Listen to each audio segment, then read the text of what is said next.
गहरी पहाड़ी घाटी पर सर्दियों की पहली चट्टान तोड़ देने वाली हवा चल रही थी।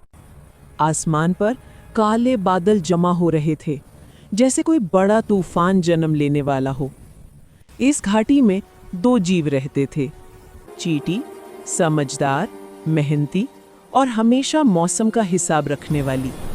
टिड्डा, लापरवाह, खुशमिजाज और हर खतरे को मजाक समझने वाला। चींटी सुबह से ही तेजी से अपने अनाज घर के अंदर सुरक्षित कर रही थी। उसने आसमान देखा और कहा, ये बादल तूफानी हैं, आज बाहर रहना खतरनाक है। लेकिन टिड्डा सारा दिन बांसुरी बजाता रहा, छलांगे मारता रहा और हंसते हुए बोला, अरे बर्फ क्या बिगाड़ लेगी मुझको। दोपहर होते होते हवा चिल्लाने लगी, पेड़ झूलने लगे, पहाड़ों से बर्फ चिंगारियां उड़ाते हुए नीचे गिरने लगी। पूरी घाटी सफेद धुंध में खो गई। टिड्डा खुशी से नाचने निकला था, मगर कुछ ही मिनटों में उसकी टांगें जम गईं, सांस अटक गई और बर्फ में दबकर रह गया। उसने डर से चिल्लाया, चींटी बचाओ। चींटी घबरी, पर घबराई नहीं। उसने तुरंत अपनी पूरी चींटी बिरादरी को बुलाया। जल्दी, टिड्डा बाहर फंसा है, अगर हम ना गए तो ये सर्दी इसे खत्म कर देगी। छोटी छोटी चींटियां लंबी कतार में रस्सी जैसी सूखी टहनी लेकर बर्फ के तूफान में निकल पड़ी।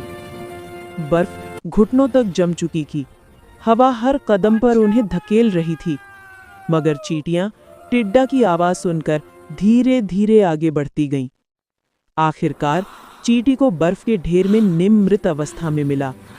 चींटी चिल्लाई, रस्सियां बांधो, इसे खींचो।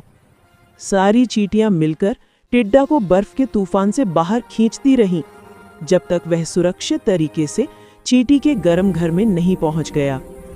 घर के अंदर आग जल रही थी।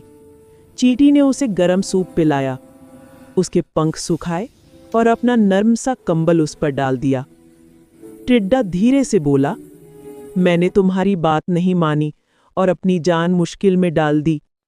तुमने फिर भी मेरी जान बचाई, मैं तुम्हारा एहसान कभी नहीं भूल पाऊंगा। चींटी मुस्कुराई और बोली, दोस्ती का फर्ज एहसान नहीं होता। अगली सुबह तूफान रुक चुका था। सूरज नर्म रोशनी के साथ निकल आया। पूरा जंगल बर्फ की चादर में चमक रहा था। टिड्डा पहली बार चुपचाप चींटी के साथ बैठकर घर साफ करने और लकड़ियां चुनने लगा। वह बदल चुका था।